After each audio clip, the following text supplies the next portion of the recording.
esta que sobe do deserto e vem encostada ou adornada tão aprazivelmente ao seu amado. Tem umas traduções que dizem ao lado do seu amado. Tem alguém que tem essa tradução aí?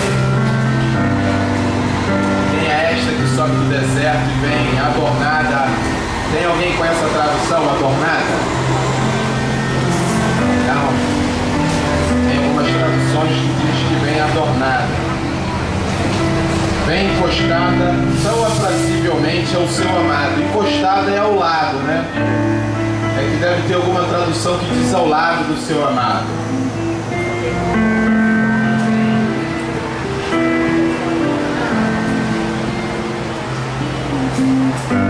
Capítulo 8, versículo 5.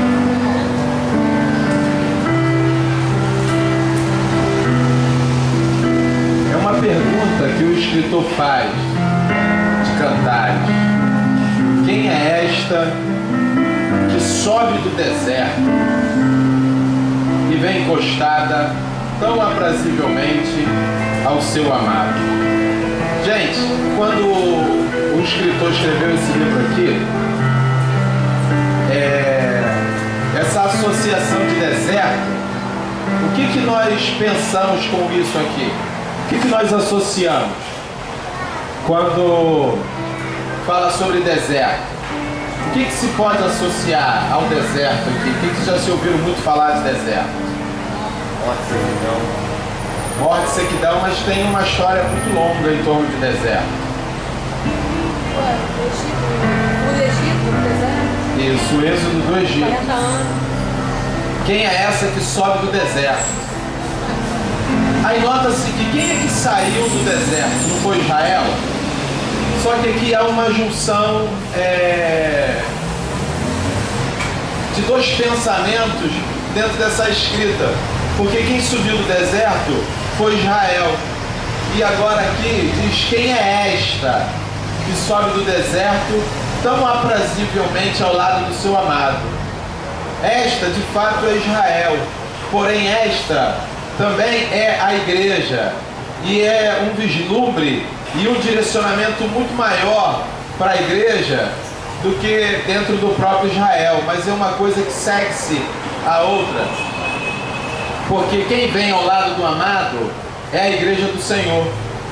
Mas quando ele diz assim, quem é esta que sobe do deserto, ele está fazendo essa correlação, um paralelo entre uma voz profética, porque até então Cristo Jesus não tinha sido manifesto. Era apenas uma voz profética de que alguém subiria de um deserto ao lado do seu amado. Então, quando ele faz essa correlação dentro dessa voz profética que é direcionada a Cristo Jesus, ele está falando da saída do povo de Israel do Egito, o povo que saiu do Egito e andou pelo deserto. Então, esse deserto que ele comenta não é apenas um deserto, são vários desertos. E se nós entendermos de fato o que é que se passou ou que se passara nesses desertos, nós vamos entender o que é que ele está dizendo e também iremos entender essa voz profética sobre alguém saindo do deserto ao lado do amado. A saber, esse deserto é o que Israel passou e o que ele sofreu. É esta que sobe do deserto é a igreja, o amado é Jesus. Mas para que isso traga um peso de consciência e um entendimento maior, vamos voltar lá na história da saída do povo do Egito, ou do povo de Israel do Egito, lá no livro do Êxodo. Abra comigo lá no livro do Êxodo, no capítulo 13, e você vai ver os desertos nos quais Israel passou, os desertos nos quais eles passaram. Rapaz, que surpresa boa!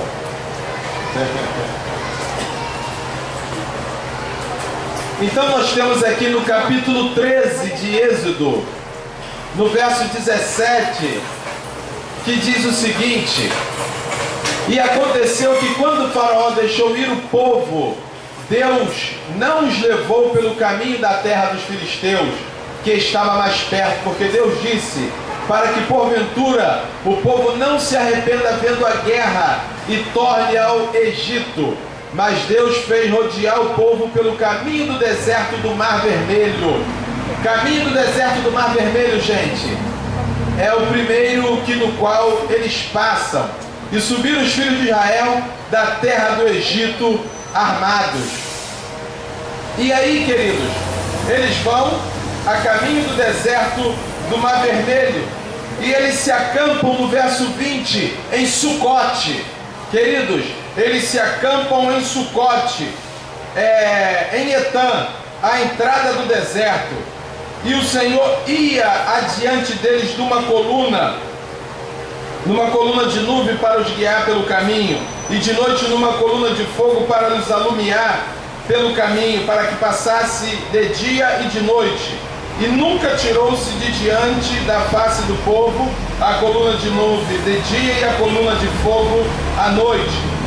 No verso 2 do capítulo 14, eles se acampam no deserto de Pirraiote, entre Migdol e o mar, diante de Baal-Zefon, em frente deles assentareis o campo junto do mar. Eles estão agora acampados em Pirraiote.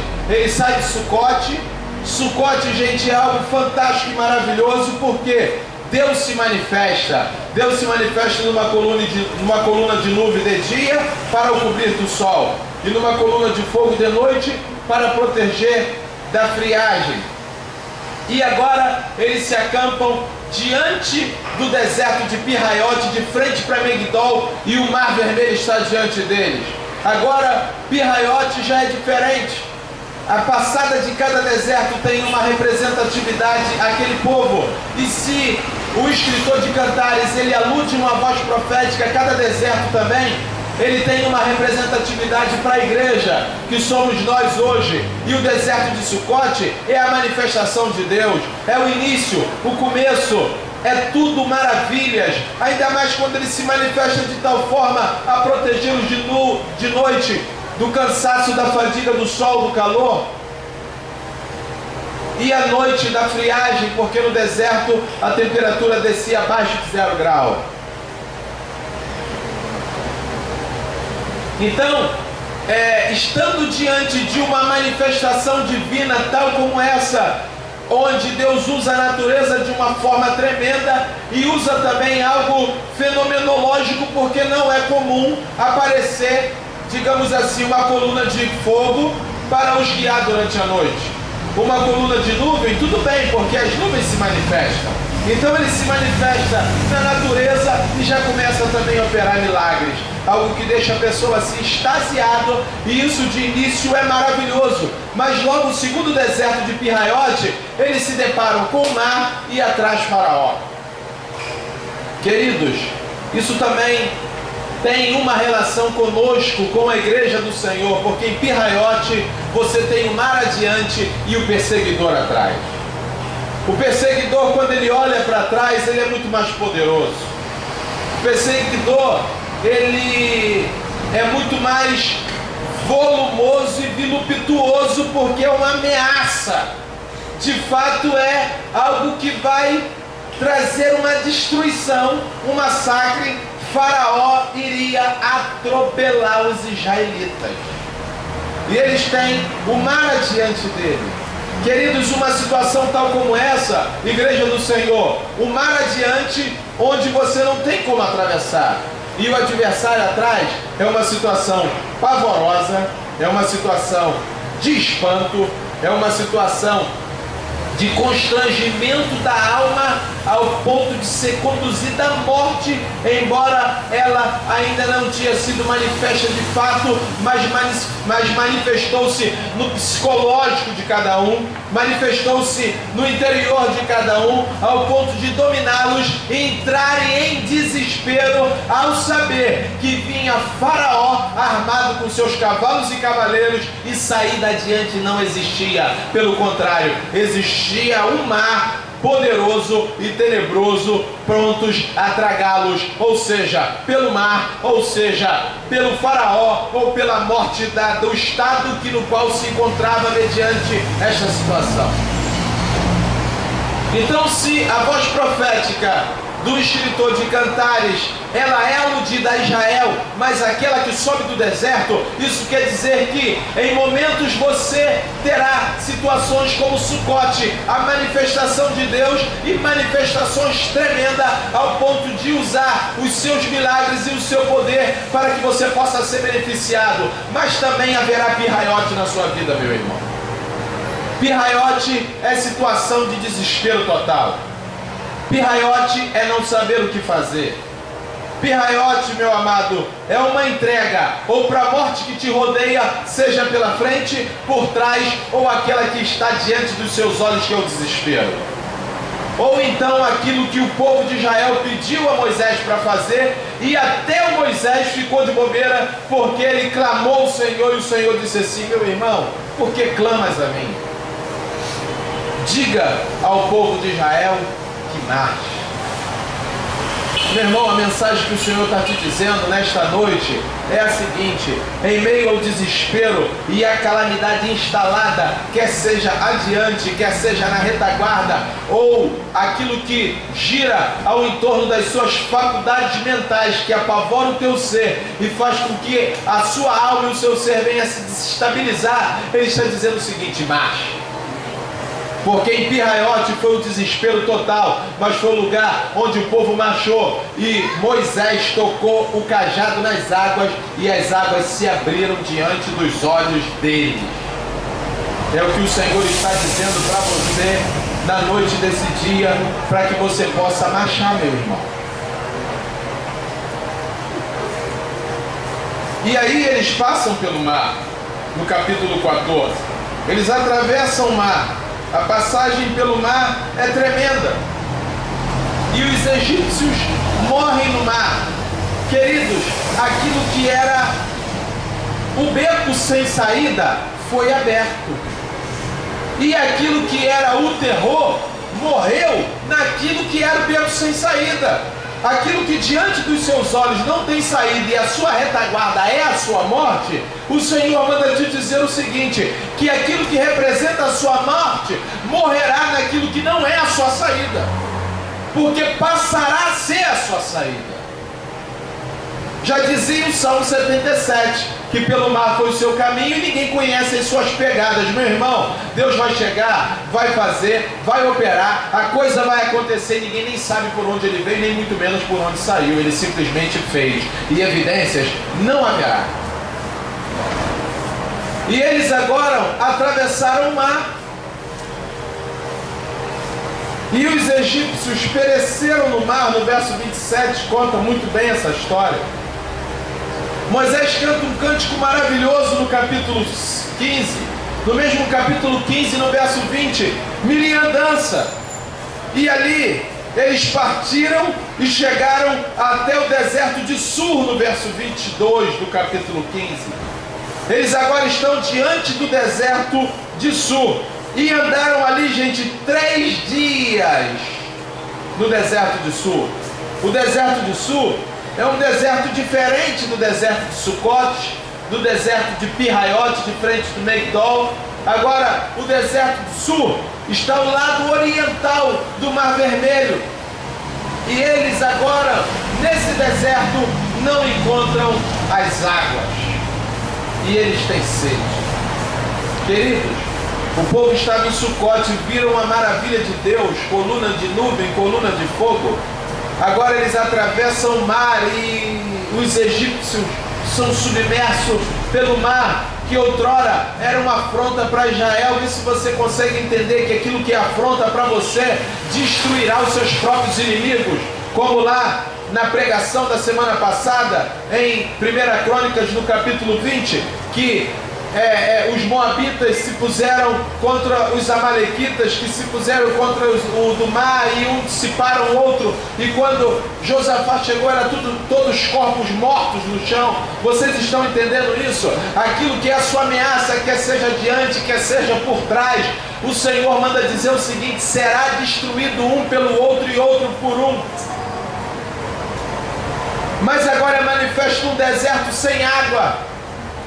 E a reação do povo que está sem água é sequidão. A reação é fisiológica. Não alcançam as águas. Não há nutrição.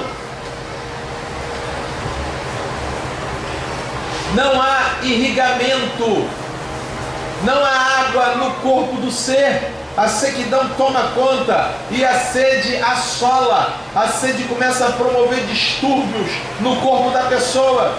E ali eles entram em um desespero.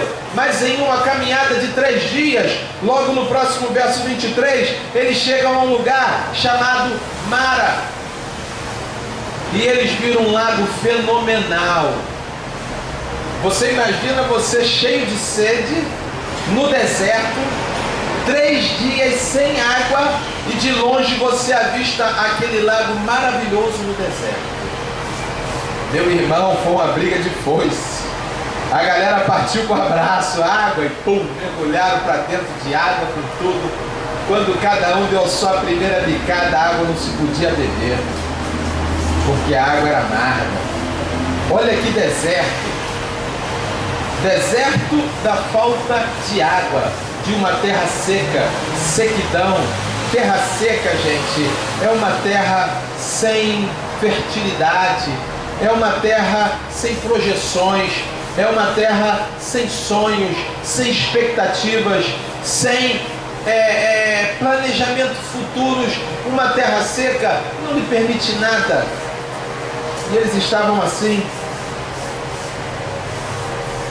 caminhando 3 dias, quando eles veem algo que não é uma miragem, de fato era um lago de águas. Eles ali tiveram assim aquela ansiedade, aquela vontade, e foram iludidos pelo lago porque sonharam em matar a sua sede. E quando chegam ali, as águas são amargas. E aí qual é a reação do povo? Murmuração sobre murmuração, sob murmuração, e montuando-se murmurações acima de murmurações. E Moisés pega um galho de árvore e joga nas águas, e as águas que eram amargas se tornaram doces, e eles beberam aquelas águas de Mara. E o Senhor chama eles a uma responsabilidade no verso 26. Eu gostaria que a Ana lesse o verso 26, porque esse verso 26 é uma responsabilidade que o Senhor te chama, porque Ele te dá água para beber. As águas de Mara se tornaram doce, e agora no verso 26 há algo tremendo para a tua vida aí, meu irmão. 15, 26. Depois ele disse: se ouvires atento a voz de Yahvé teu Deus, e fizeres o que é reto diante dos seus olhos, se deres ouvido aos seus mandamentos e guardares todas as suas leis, nenhuma enfermidade virá sobre ti, das que enviei sobre os egípcios, pois eu sou Yahvé, aquele que te restaura. Eu sou Yahvé, aquele que te sara.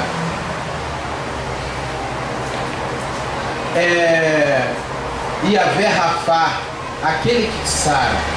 Ele diz assim: se ouveres atento a minha voz, guardares os meus mandamentos e andar no caminho reto, nenhuma das enfermidades que eu fiz vir sobre os egípcios virão sobre vocês, porque eu sou o Deus Yahvé que te sara. Quando eles partem de Mara, gente, logo no verso 27, eles chegaram a Elim, no deserto de Elim. Sabe o que tinha em Elim, gente? 12 fontes de águas e 70 palmeiras. Queridos, o povo estava murmurando, Deus não queria que eles bebessem as águas de Mara. porque tinha mais à frente o deserto de Elim, aonde tinha uma fonte para cada tribo. Não eram 12 tribos? Uma fonte para cada tribo, 70 palmeiras para refrescar. Só que eles começaram naquela murmuração. E quantas vezes a gente murmura indevidamente? Quantas vezes a gente não espera o milagre de Deus? Quantas vezes a gente não espera o momento no qual Deus tem preparado? Tinha Elim, 12 palmeiras e 70 fontes de águas. Olha que deserto maravilhoso. Olha que oásis. Deus tinha preparado um oásis para o povo, e o povo murmurando, e o povo falando bobagem. E Deus, sabendo disso, ainda faz uma aliança com eles. E ali, gente, eles estão no deserto de Elim, toda a congregação reunida no capítulo 16, no versículo 1, eles partem para o deserto de Sim. Vocês estão contando os desertos comigo, gente? Quantos desertos? Sucote, Pirraiote, o deserto de Sul, o deserto de Sim, e o deserto de Elim e o deserto de Sim. 5 desertos, gente. Anota o nome aí, risca, faz um negócio aí. 5 desertos, e agora eles chegam no deserto de Sim, que fica entre Elim e o Sinai. E sabe o que acontece ali? A murmuração deles agora é terrível no verso 2, no verso 3.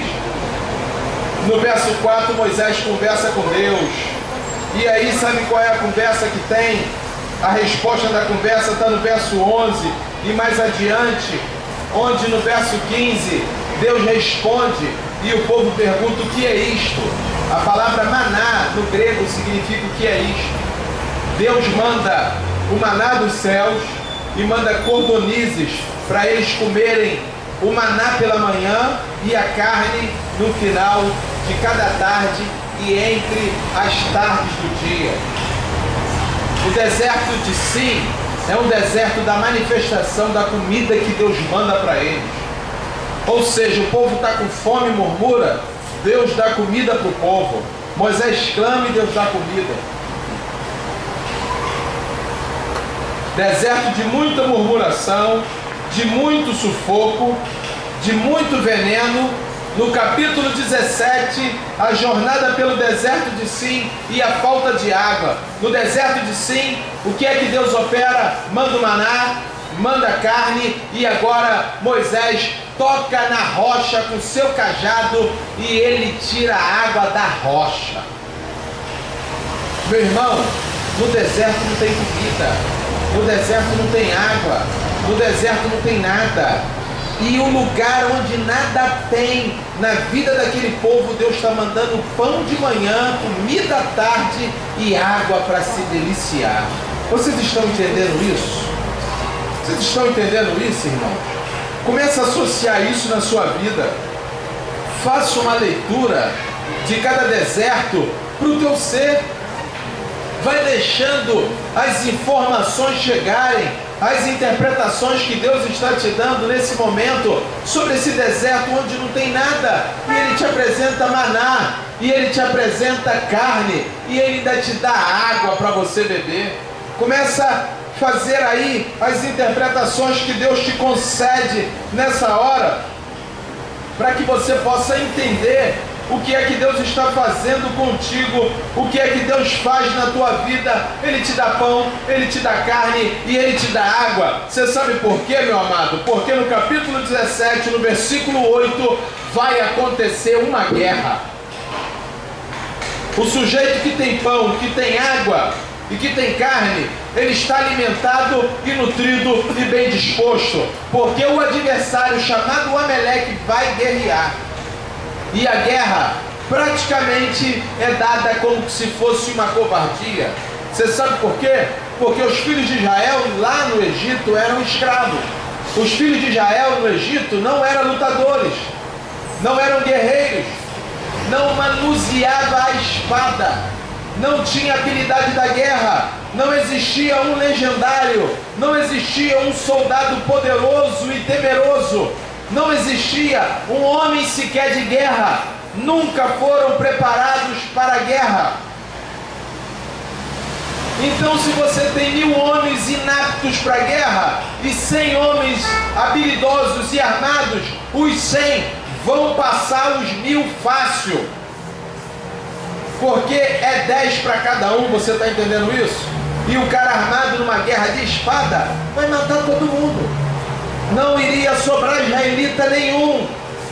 Mas as manifestações em Sucote, em Pirraiote, em Sur, em Elim e em Sim, é para que houvesse o trabalho e a construção de uma fé, porque de fato, como diz o Evangelho a respeito de Cristo Jesus, e eu remeto-me ao capítulo 8, versículo 5 de Cantares, onde nós lemos a mensagem que ele remete à passagem do deserto, mas a subida de alguém, onde ele se coloca no gênero feminino. A pergunta que se faz é esta: quem é esta que sobe do deserto e vem acompanhada, toda adornada e aprazivelmente ao lado do seu amado? A saber, esse amado é Cristo Jesus, que no qual constrói a fé, porque ele é o autor e consumador da nossa fé, e ele estava presente no deserto de Sucote, em Pirraiote, em Sur, em Elim, em Sim, e agora, meu amado, ele se manifesta neste deserto, em meio a essa guerra, construindo esta fé, para que diante dos amalequitas ele soubesse que Deus estava diante deles. A construção da fé dos filhos de Israel foi dada nesses 5 desertos.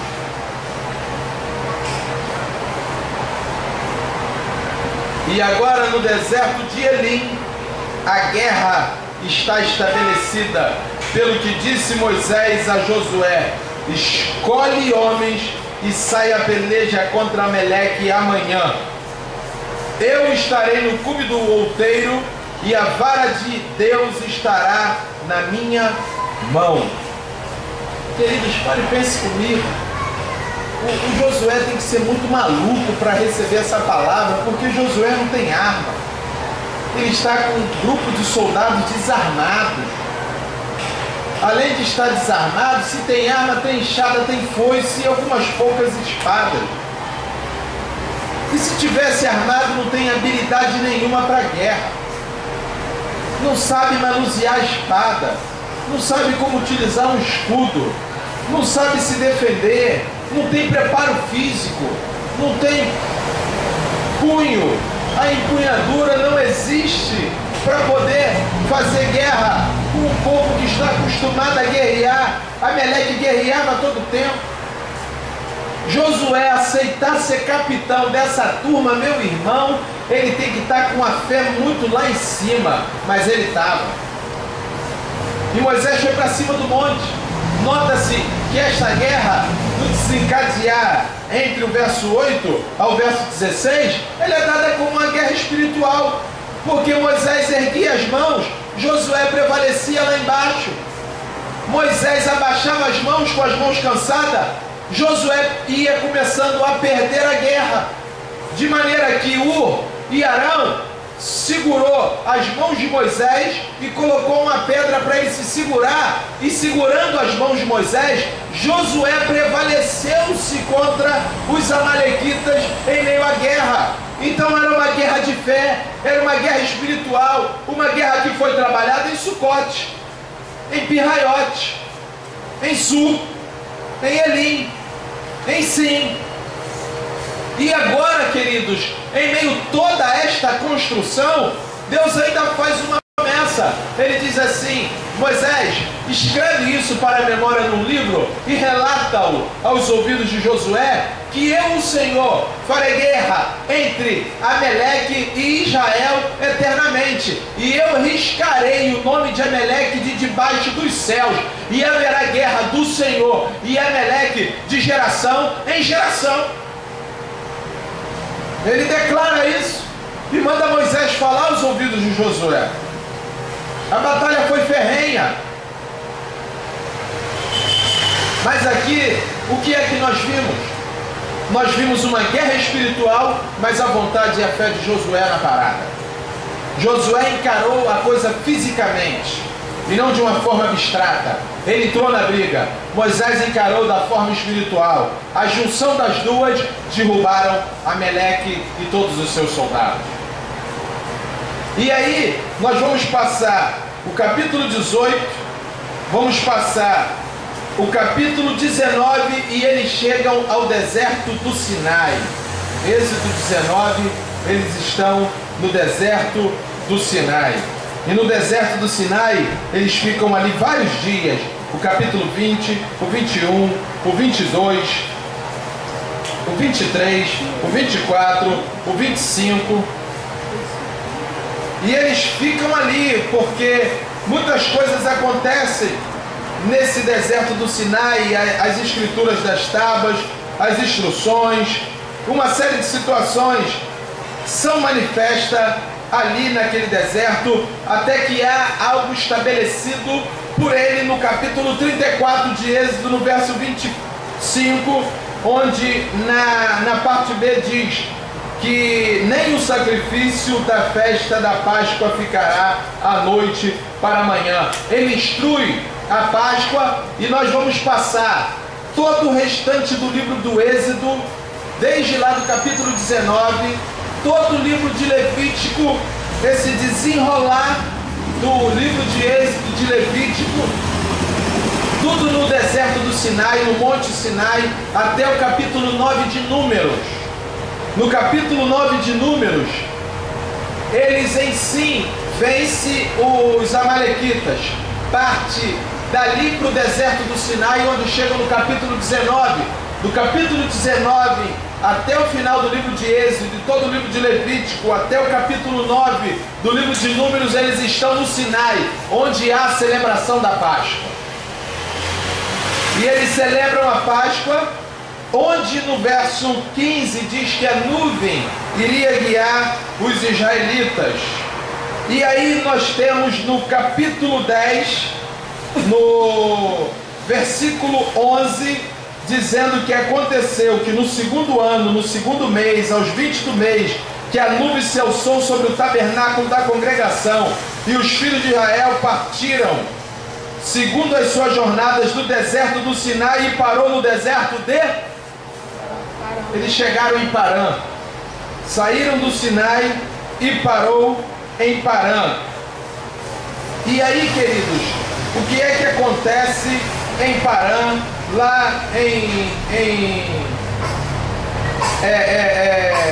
de frente para o deserto do Sinai, em Parã, acontece mais murmurações dos israelitas, e eles se queixam mal e falam uma série de bobagem, e o Moisés no capítulo 11 ora, no verso 5 eles se lembram de peixe, eles se lembram, gente, de carne, eles se lembram de pepinos, de melões, de porções, de cebola, de alho, e eles começam a dizer que era melhor que se estivesse lá no Egito, e começaram a murmurar, e deixa eu falar para vocês, Deus estava mandando carne dos céus, Deus estava mandando pão. Gente, a caminhada da igreja passa em Sucote, onde Deus se manifesta, passa em Pirraiote no desespero total, mas Deus se manifesta, chega em Sul, em meia sequidão, de fronte a Mara, onde pensa que há solução, mas é águas amargas, mas chegam em Elim, onde se apresentam 12 fontes de águas e 70 palmeiras, mas chegam assim, onde se manifestam a comida que cai do céu, as águas. Eles agora chegam ao Sinai, onde há uma manifestação gloriosa, Deus escrevendo nas tábuas as leis, as ordenanças, o tabernáculo, o direcionamento. Mas quando eles chegam no deserto de Parã, eles abrem a boca novamente para murmurar. Deixa eu te fazer uma pergunta, vê se isso não se depara, se compara, e de fato há um paralelo com a tua vida, meu irmão, hoje. Vê se a gente não murmura ganhando carne dos céus e pão pela manhã. Vê se a gente não murmura com água na mão para beber. Vê se a gente não murmura vendo Faraó perecendo no meio das águas. E o mar, que era um problema, sendo solução, mas o povo murmura ainda assim. E agora eles chegam em Parã e estão dentro de uma problemática danada. Murmuração, cargo pesado, sedição no capítulo 12 de Miriam e Arão. E ali em Parã, depois dessa sedição, onde de fato no verso 16, lá no capítulo 12 diz que eles estão no deserto de Parã. Aleluia. E do deserto de Parã, o que é que eles fazem no capítulo 13? Ele envia 12 espias para espiar a terra prometida. A turma está murmurando, Miriam e Arão fazendo sedição contra Moisés e contra Deus. A coisa acalma-se.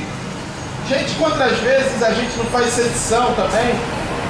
A gente começa a entrar num sentimento faccioso, a gente se rebela contra Deus, contra o Evangelho, contra o reino de Deus, mas em meio àquela problemática ali, ele está enviando homens a Canaã para espiar a terra, e o povo e os espias voltam de lá, e a descrição que nós temos no verso 25, depois que os espias voltam, a reação está no início do capítulo 14, porque a palavra dos caras, a partir do verso 25, era uma palavra ruim, dizendo que eles eram homens grandes, fortes, os anaquis estavam ali poderosos, e nós não tem como lutar contra ele, porque somos como gafanhoto aos seus olhos.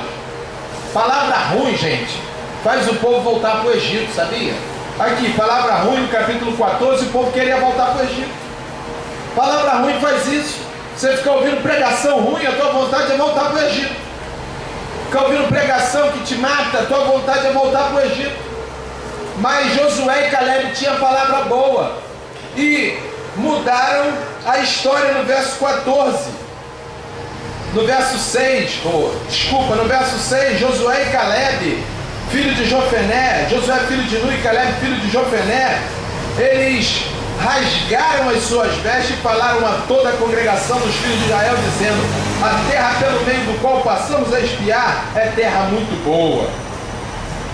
Se o Senhor agradar de nós, então nos porá nesta terra e nos-la dará, terra que mana leite e mel. Tão somente não sejamos rebeldes contra o Senhor, e não temais o povo desta terra, porquanto são eles nosso pão.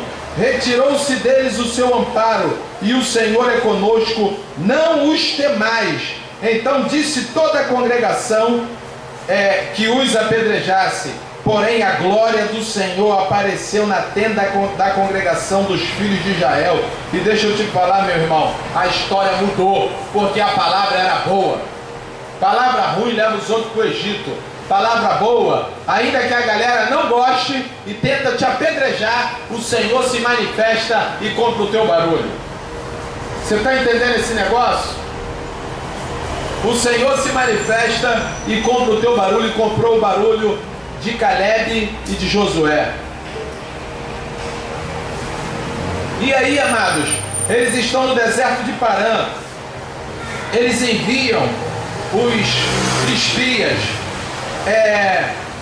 Nesse interim, no capítulo 16, há uma rebelião de Corá, Datã e Abirão, de maneira que a terra se abre e engole todos aqueles que foram rebeldes. E nesse mesmo episódio, a vara de Arão floresce. Quando eles colocam a vara na terra, eles foram ver depois a vara de cada um, não aconteceu nada. E o milagre acontece com a vara de Arão. Você sabe por quê, irmãos?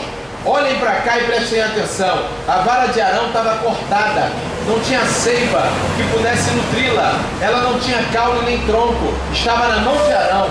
Só que quando Arão colocou a vara no chão, a vara dele nasceu broto, a vara dele brotou e começou a nascer um galho dali e floresceu para dar origem a uma outra árvore. Isso é milagre. A vara de Arão floresceu. O milagre acontece no capítulo 17. E mais adiante, nós vimos ali uma série de situações e a morte de Miriam. Quando chega na morte de Miriam, eles partem de um deserto ao outro. Diz que chegando os filhos de Israel, no capítulo 20, toda a congregação ao deserto de Zim, no mês primeiro, o povo ficou em Cádiz e Miriam morreu ali e foi sepultada. Ou seja, eles já estão agora em Cádiz. Essas águas de Meribá, ali onde ele fere as águas novamente, ele sai de Cádiz lá no verso 13 do capítulo 20, e eles partem de Cádiz ao deserto de Edom, no verso 14. Eles chegam ao deserto de Edom, e ali, amados, o povo não deixou eles passarem. Eles não deixaram, os edomitas não deixaram eles passarem, de maneira que eles se desviam e chegaram até o Monte Or, no verso 22 do capítulo 20, que estão em Cádiz, partiram até o Monte Or. E eles ali no Monte Or estão indo adiante, a murmuração chega, serpentes aparecem, destroem os filhos de Israel, e agora, no verso 21, eles já estão diante de Moabe e de Bazã, ali nas planícies de Moabe, onde eles agora estão de frente ao rio Jordão. Aparece Balaque e Balaão, e toda esta problemática que eles fizeram. Chegaram até o deserto de Refidim, partiram para as planícies de Moabe. Eu vou dar uma acelerada e vou dizer para vocês que todas essas jornadas, detalhadamente, vocês vão encontrar no capítulo 33, são as jornadas dos filhos de Israel.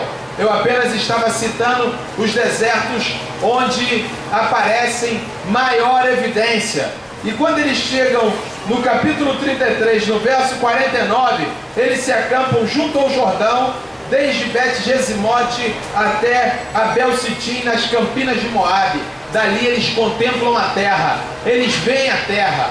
Olhem para cá, queridos, depois vocês leem o capítulo 33 todo do livro de Números, e vocês vão ver cada passagem dos filhos de Israel, e vai citar esses desertos no qual nós acabamos de conversar. Eles passaram por 10 desertos no total. Cada deserto tinha a sua característica, cada deserto tinha a sua aflição, cada deserto tinha a sua problemática. E em meio a esses desertos, principalmente no deserto de Refidim, onde todos morreram menos Josué e Caleb, e ali Deus fez levantar uma nova geração que parou de murmurar, que parou de proferir bobagem e passou a crer no Deus de Israel. E aí eles chegam às planícies de Moabe, atravessam pelas mãos de Josué. No livro de Josué, capítulo 1, capítulo 2, fala sobre isso. Eles atravessaram o rio Jordão, cercaram Jericó e começaram a tomar a terra prometida no capítulo 6.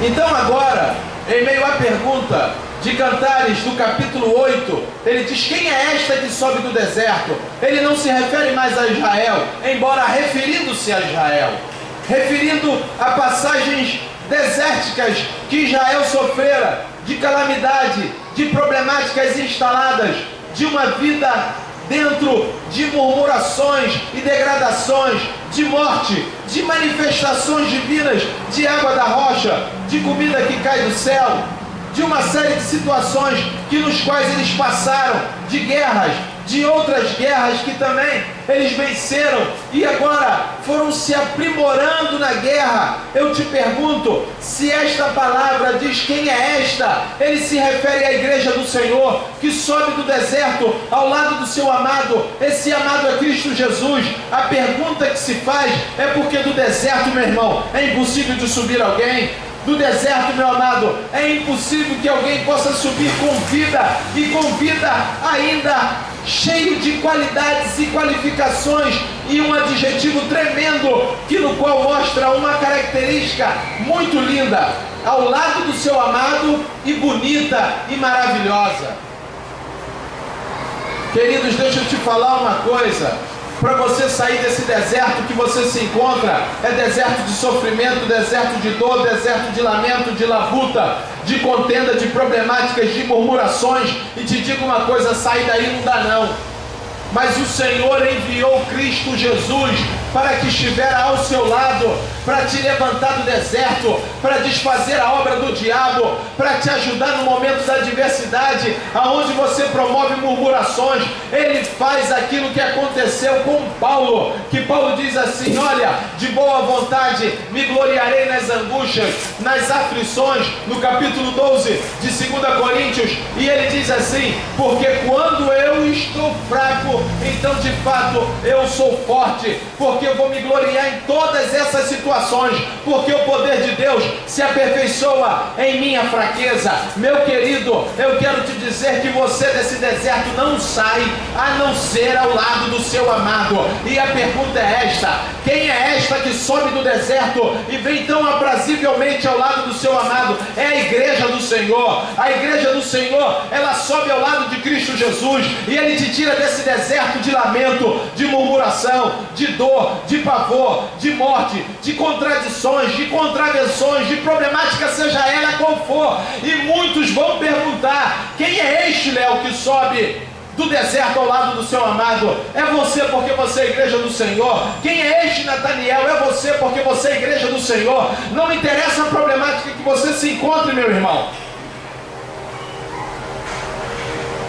A vida está difícil? Tá, mas a pergunta dentro de uma voz profética é essa: quem é esta que sobe do deserto? Quem é esta, Gabriel? Quem é esta, Olga? Quem é esta, Renata, Paula, Armando, Isabela, Roberto, Lília, Ica, Ana, Marilza e André, Joel? Quem é esta que sobe do deserto? Essa que sobe do deserto é você, meu irmão, que vai subir desse deserto, que vai sair desse quadro, que vai sair dessa situação, porque Cristo Jesus se manifestou aos homens para reconciliar-se o mundo com Deus, para trazer paz entre Deus e os homens, para purificar o teu pecado, regenerar a tua vida, reerguer, vivificar o teu ser e fazer com que possa haver uma nova expectativa nele, por ele e por meio dele. E se hoje existe um caminhar em retidão da sua vida, de nossas vidas, se existe um caminhar dentro de uma vida que consiste na proporção que no qual foi manifesta a Cristo Jesus, que é a própria palavra, ele revelado, uma vez tendo sido ele o verbo. Eu quero te dizer uma coisa, meu amado: não vem de você, porque o ser humano não é capaz de andar em caminho de retidão, porque a nós pertence uma boca arreganhada e uma garganta aberta de um sepulcro de morte, já dizia o salmista, e Paulo corrobora: não existe um justo sequer, mas Deus fez manifestar-se a nós o seu Filho para nos purificar e restaurar da nossa própria imundícia. E se hoje estamos em um caminho, eu quero te dizer, é por meio dele e por ele, porque por ele foi feito todas as coisas, e sem ele nada do que foi feito se fez. Ele te tira desse deserto da calamidade para te colocar no oásis da vida.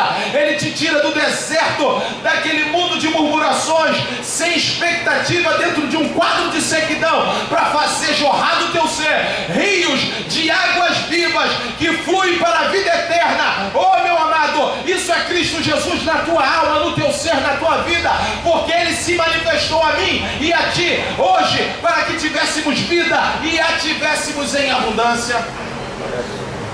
Quem é esta que sobe do deserto? É você, meu irmão. Quem é esta que sobe do deserto? É você, ouvinte da palavra de Deus. Tá ruim o negócio aí? Eu quero te dizer que existe um Deus que é sobre todas as coisas, que te socorre, não interessa o quadro da tua vida. O problema está instalado, o mundo está perverso, é mãe matando filho. Eu nunca tinha escutado essa, mas ouvi esses dias. É pai matando filho. Eu já vi pai, filho mata mãe e pai, mas agora a gente entrou numa frieza de amor que a própria mãe está encomendando a morte do filho. Meu irmão, deixa eu te falar um negócio. O mundo é mundo desde quando o mundo foi criado. Há 2.500 anos, há 2.000 e poucos anos atrás, mataram Jesus. Gente boa toda a vida, não falava mal de ninguém, não fazia uma fofoca, não tinha um caminho perverso, o nego não esculachou o cara, não rebentaram com ele. O mundo sempre será mundo. O mundo jaz do maligno, já diz a boca do Senhor Jesus Cristo. Ele diz que nós não somos desse mundo, que nós estamos nele, porém dele não somos e nem o pertencemos. É por isso que o mundo não nos conhece, nem muito menos nos recebe. E ele diz que nesse mundo tereis aflições, mas tem de bom ânimo, porque ele venceu o mundo por você e por mim. Meu amado, o deserto está te assolando, a sequidão está aí te degradando e fazendo com que você possa estar completamente ressequido. Eu quero te dizer uma coisa, meu irmão: Cristo Jesus está na tua vida para te trazer vida, para que você possa ter vida em abundância. Ele está presente aqui nesse lugar hoje, ele está presente nesta casa hoje. E eu quero te dizer, você não veio aqui à toa, de forma alguma. A pergunta que as pessoas estão fazendo é porque elas estão abobadas, como o escritor de Cantares de Salomão: quem é esta que sobe do deserto? Como pode subir tão bonita? Como pode subir adornada? Como pode sair do deserto dessa forma? Pode, porque Jesus está ao teu lado e operando ele, quem impedirá? Pode, porque para ele não haverá impossível. Pode, porque ele pisa na cabeça da serpente. Pode, porque ele venceu Satanás na cruz do Calvário. Pode, porque o sangue dele expia toda mácula, toda mancha, toda ruga, todo pecado, e ele te dá direito de vida eterna, e ele te dá o poder de ser chamado Filho de Deus, a saber, aos que crerem no seu nome. Quem é esta que sobe do deserto, meu irmão? É você.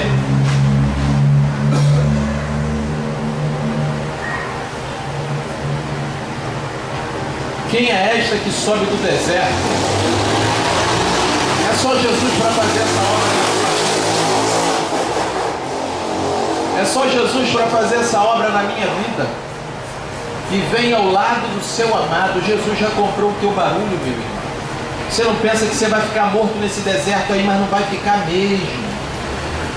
Você não pensa que você vai ficar morta nesse deserto, não vai ficar, porque ele está do teu lado e ele vem subindo contigo, ele vem te adornando, ele vem mudando as suas vestes, ele vem purificando o teu pecado, ele vem regenerando a tua moral, ele vem te reerguendo e te trazendo vitalidade, ele vem trilhando os passos juntamente contigo, ele te guia na vereda da justiça, ele refrigera a sua alma pelo amor do seu próprio nome. Ainda que tu venha andar pelo vale da sombra da morte, tu vai dizer: eu não temo nada, porque ele está do meu lado, ele está comigo, o Deus de Jacó é o meu refúgio. Oh, meu amado, você vai dizer que os seus olhos procurou em tudo quanto é monte, mas não achou, mas o seu socorro vem do Senhor que fez os céus e a terra. Ele é o teu refúgio e fortaleza, e ele está presente aqui nesse lugar hoje, e ele te diz: não temas, que eu sou contigo. Jesus está aqui, meu irmão.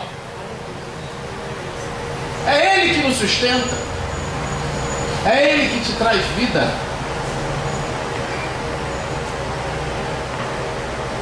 É ele que vivifica o teu ser. É ele quem te regenera. Meu irmão, o deserto que tu tá não tem como sair não. Mas para ele não tem impossível. Ele te tira.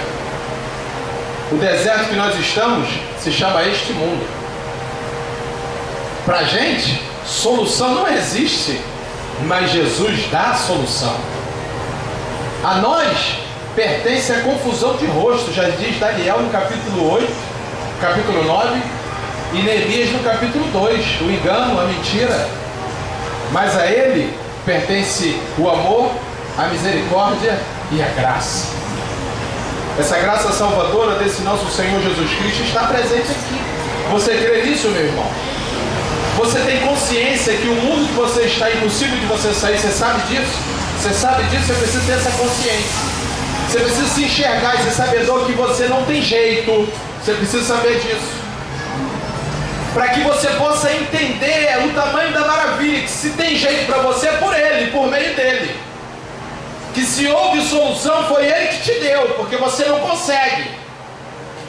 Se existe caminho, se chama Cristo Jesus, que Ele é o caminho. Se existe a verdade, nele se encontra, porque Ele é a vida. Ele é o autor e consumador da nossa fé. É Ele que nos tira daqui. Ele disse assim: olha, eu estou indo para o meu Pai. Aonde é que você vai?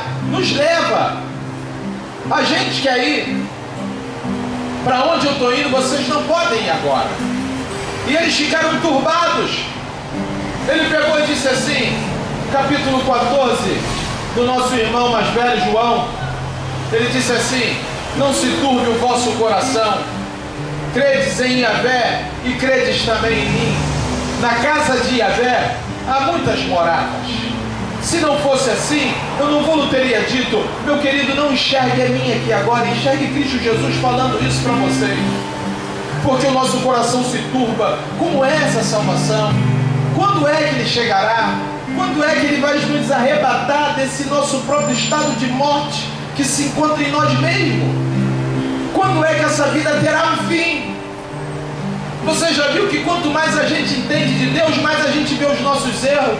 Quanto mais a gente vê os nossos erros, mais a nossa alma fica aflita, porque a gente mesmo auto se condena. E essa autocondenação, ela é até boa, porque é a consciência trabalhando dentro do nosso ser, e a gente diz: estou perdido, mas Ele está te dizendo agora: você não está perdido, você não está perdida, a solução está diante de você, a saber, Cristo Jesus. E como eu dissera, não olhe como se estivesse vendo a mim, mas Ele dizendo assim: não turbe o vosso coração. Credes em Yahvé, credes também em mim. Na casa de Yahvé há muitas moradas. Se não fosse assim, eu não teria dito. Vou e irei vos preparar um lugar, para onde eu estiver, estejais vós também. Oh, meu querido, Ele está preparando esse lugar maravilhoso. Ele está preparando esse lugar para você, para mim e para você, que nós, olhando através de uma introspecção, introjetamos para dentro de nós o nosso olhar e conseguimos ver uma alma sedenta, conseguimos ver um homem e uma mulher pecadora, conseguimos ver de fato as máculas, porque o nosso Espírito a nós conhece com integridade, ao ponto de esquadrinhar todos os nossos pensamentos e intenções, ou seja, o teu próprio Espírito.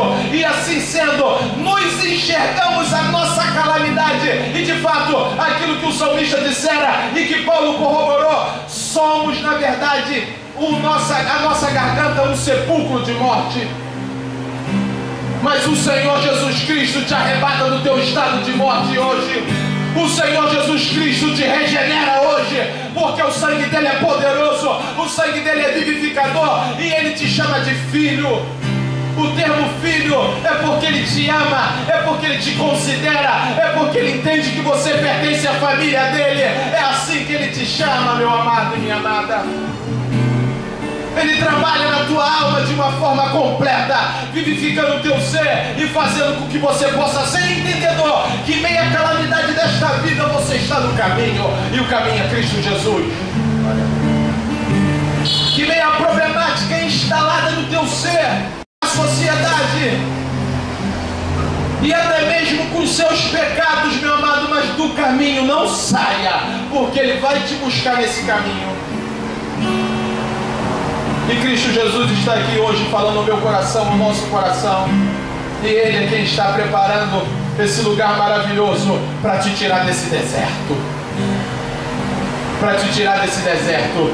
E os anjos do Senhor vão ficar olhando, olha como ela vem aprazível ao lado do seu amado, porque Cristo Jesus vai vir arrebatar a igreja.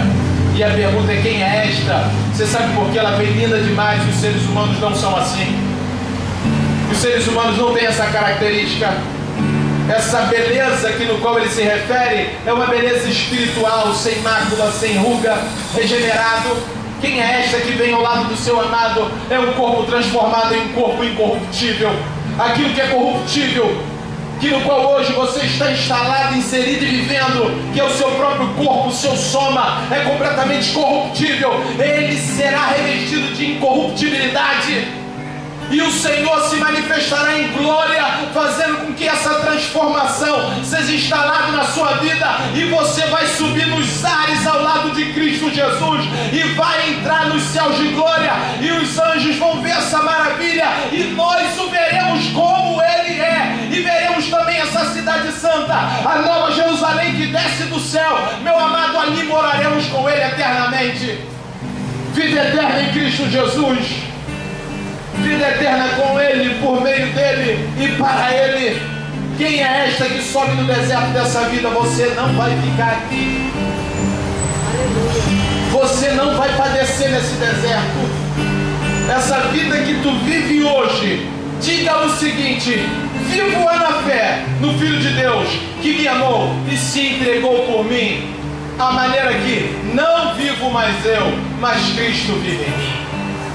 Oh, meu irmão, Ele te chama essa responsabilidade porque você está tendo confrontos consigo mesmo. Você sabe por quê? Em Sucote, você viu a nuvem de fogo, você viu a coluna de fogo e a nuvem de dia. Em Pirraiote você viu o adversário, mas o mar se abriu, você ficou maravilhado. Mas quando tu chega em sua sede e começa a já tagarelar com a língua, ou seja, ao passo que você vê maravilha, você se confronta com a sua própria língua, com as suas atitudes. E parece uma miragem, uma solução, as águas é de Mara, dando a murmurar novamente. É o confronto da ambiguidade instalada no teu ser, um comportamento dúbio que o ser humano tem. Uma hora está uma beleza na presença de Deus, outra hora está cheio de vacilação. Até que ele chega no deserto de Elim, 12 palmeiras e 12 fontes e 70 palmeiras. Ele está uma beleza só, é uma alegria total. Mas quando ele chega em si, meu irmão, aí falta água de novo, dando a falar bobagem. Essa aí é a tua vida, você está se enxergando aí, porque eu auto me enxergo aqui. São os confrontos, as ambiguidades, as bipolaridades, os distúrbios psicóticos, os surtos que nós temos, os confrontos diários. Mas o Senhor veio para te tirar a tua alma da morte e colocar ela em vida. Ele veio para desfazer a obra do diabo, porque a Amaleque quer te matar, mas o Senhor te dá vitória em nome de Jesus. Ele derrotou Og e Bazom, todos os outros reis dos cananeus. Ele te dá vitória, meu irmão. É porque nós não olhamos para a carne que Ele manda na tarde, nem no pão de dia. A gente só olha para a sequidão. Meu amado, olha o estado da sua vida que se encontrara e como se encontra hoje. E eu quero te dizer, não existe um aqui que não possa vislumbrar a vida eterna, porque o Senhor se manifesta na tua vida todos os dias. E através dessa manifestação você o vê, você o reconhece, você o enxerga, você palpa, ainda que seja abstrato. Porque essa forma abstrata que eu digo é palpável por meio da fé, porque a fé é crer naquilo que é invisível e acreditar naquilo que é impalpável. Meu amado, o autor e consumador da nossa fé, Ele está aqui hoje para te dizer: vai adiante, caminha, prossiga, marcha, triunfa, porque eu estou ao teu lado. E a palavra é esta: quem é essa que sobe do deserto e vem acompanhada do seu amado tão aprazivelmente? É você, meu irmão, porque Ele comprou o teu barulho.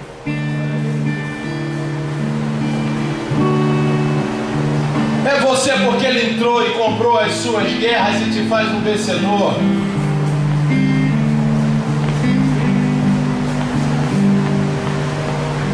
De maneira que esse deserto, na altura desse campeonato, não deve estar representando mais nada para você. Você sabe por quê? Porque Cristo se manifestou assim como na palavra de Josué e Caleb. A glória dele chegou e parou no meio do povo e envolveu o povo. Eu quero lhe dizer que a glória do Senhor te envolve aonde quer que tu esteja. Te envolve nesse lugar, te envolve nessa passagem no restaurante, na vizinhança, envolve o bairro de Califórnia, porque a glória do Senhor Jesus é manifesta aqui. E Ele diz: não se turbe o vosso coração. Credes em Deus e credes também em mim. Na casa de meu Pai há muitas moradas.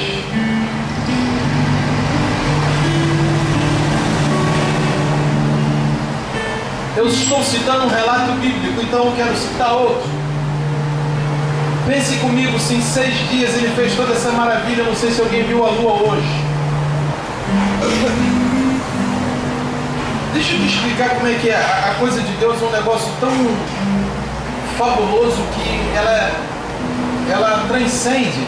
O que é a lua? É um negócio redondo. Olha, o que tem na lua? Nada. Mas a gente olha para a lua e a gente fica de bobeira porque ela é linda. Ela é linda e não tem facetas como um diamante. Ela é linda dentro da sua simplicidade. O que a lua tem demais, gente? Vai ali olhar, você vai ver. Você só vai ver um astro redondo, mas é lindo.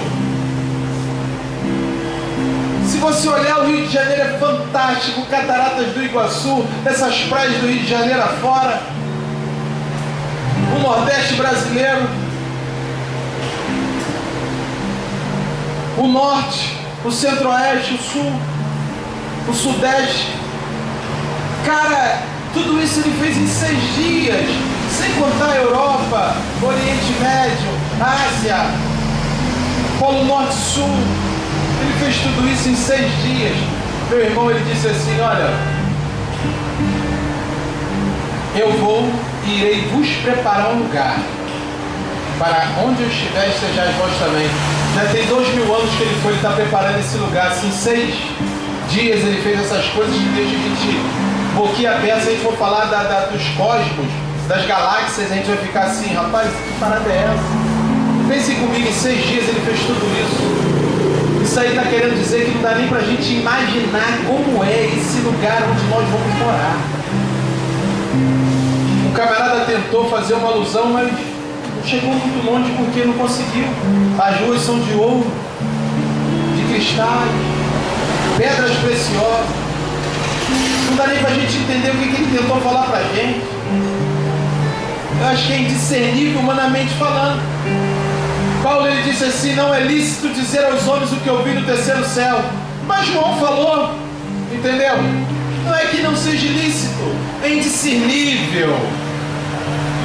A mente humana não consegue calcular, meu irmão. Se em 6 dias ele fez toda essa maravilha, ele está preparando mansões maravilhosas para a tua habitação eterna.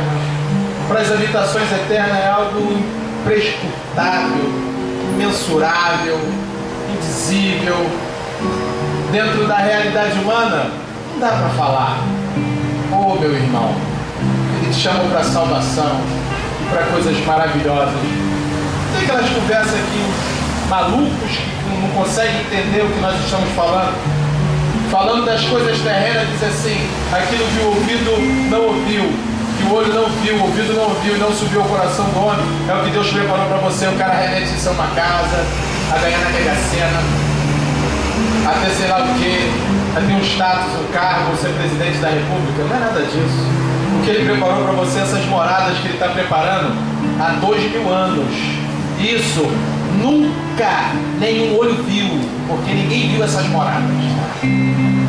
Ouvido nenhum nunca ouviu falar uma descrição daquele lugar.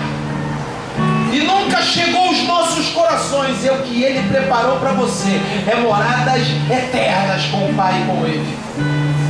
Queridos, sinta-se privilegiado.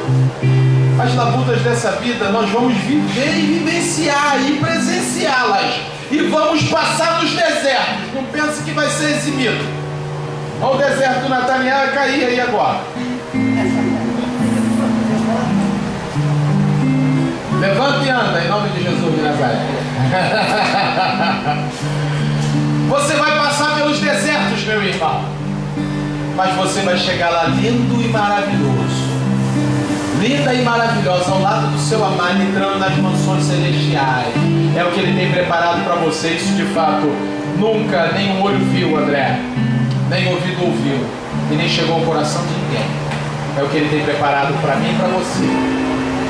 Não se sinta inferiorizado. Não se sinta em um quadro catastrófico sem solução, porque tudo tem solução. Ele vai resolver. Não se sinta perseguido e destruído, porque Ele é poderoso para mudar qualquer história. Ele mesmo que nem ao seu filho poupou, mas antes o entregou por amor de nós, juntamente com o Filho, nos dará todas as coisas. Oh, meu irmão, tenha o seu coração consolado e confortado com os confrontos que você tem vivido e presenciado. Tenha o seu coração consolado e confortado por aquilo que ele chama de que nem o olho viu e o ouvido não viu, não chegou ao coração de seres humanos nenhum. São as mansões celestiais. A casa de meu pai é muitas moradas. Ficar de pé. Satanás não fica nem um pouco satisfeito, é por isso que ele tenta te jogar nesse estado de morte e vida, porque um dia ele morou lá. Por isso que ele disse assim: na casa de meu pai há muitas moradas. Ele morou lá com a terça parte dos anjos e com muitos outros principados. Só que de lá ele caiu e ele já sabe que lá é um lugar maravilhoso. E Jesus ainda disse que vai fazer uma reforma. Ele fica muito chateado sabendo que você vai morar naquela casa. Ele fica muito chateado com isso. Ele fica muito chateado porque ele sabe que grande é a possibilidade de te arrebatar para o inferno. Ele fica mais chateado ainda porque maior é a possibilidade de você morar nos céus por Cristo Jesus, porque Deus se manifestou no seu Filho. A maior expressão exata, a maior interpretação de Deus, a maior manifestação e revelação do Pai, de Yahvé, se encontra na pessoa de Cristo Jesus. E Ele já se manifestou a nós através do seu reino e do seu evangelho e de sua palavra. Eu quero que hoje você saia daqui com o coração confortado, meu irmão, sendo sabedor que Ele te ama e te ama muito, muito. E Satanás pode ficar chateado, mas ele vai perder nas mãos de Cristo Jesus mais uma vez, porque ele não vai te tocar, porque aquele que é nascido de Deus, o maligno não toca. Ele não tem acesso na sua vida, porque o próprio Jesus te protege através do seu sangue. Feche os seus olhos comigo. Senhor Deus, eu quero te pedir, ó Pai, que esta palavra dita, mencionada e aquela que fora cantada, Pai, torna-se realidade em nosso ser. Que possamos, Senhor, ter como esperança as mansões celestiais. Que de fato ela seja aquilo que venha nos dar força. E essa força de fato é a alegria do Senhor, porque o Senhor se alegra quando estamos no caminho, e se estivermos no caminho Ele fica feliz, e a alegria do Senhor é a nossa força. E que possamos ter a força de Deus em meio aos desertos da vida, seja ele Sucote, Pirraiote, Sur, seja ele Elim, Sim, Refidim, Sim, seja ele o deserto que for, até mesmo do Sinai de grandes manifestações, mas que venhamos celebrar a Tua Páscoa dia a dia após dia. A Tua Páscoa é a morte de Cristo Jesus. A Tua Páscoa é a ressurreição do Teu Filho Jesus. Que possamos encarar esse mundo como o Teu Filho Jesus dissera, em meio às aflições, mas sendo sabedor que Ele já vencerá esse mundo por nós. E em Cristo Jesus nós somos mais do que vencedores, porque como Paulo disse no capítulo 15 de 1 Coríntios, tragada foi a morte na vitória. Onde está a morte, o teu aguilhão? Onde está a morte, a tua vitória? Graças a Deus que nos dá vitória através de Cristo Jesus. A vitória é tua, meu irmão. A vitória é nossa por meio de Cristo Jesus, que reconciliou com o Pai e o mundo, que quebrou a barreira da inimizade e nos fizera paz entre Deus e os homens. Cristo Jesus é Rei, Senhor, Ele é poderoso. Que venhamos nos apegar nele, ao Evangelho dele e ao reino dele. E alguém vai perguntar: quem é esta que sobe do deserto? É você. E vem tão aprazível ao lado do seu amado. Em nome de Jesus, receba essa palavra e tenha o seu coração confortável. Em nome de Jesus. Amém, querido. Que o Senhor te abençoe e te guarde. Que o Senhor faça resplandecer o seu rosto sobre ti e tenha misericórdia de ti. Que o Senhor sobre ti levante o seu rosto e te dê a paz. Que a graça salvadora do nosso Senhor Jesus Cristo, o grande amor de Deus e as doces e ricas consolações do Espírito Santo sejam com todos que amam e aguardam a vinda do nosso Senhor Jesus Cristo para morar nessas mansões celestiais. Todos esses digam amém e amém. Amém.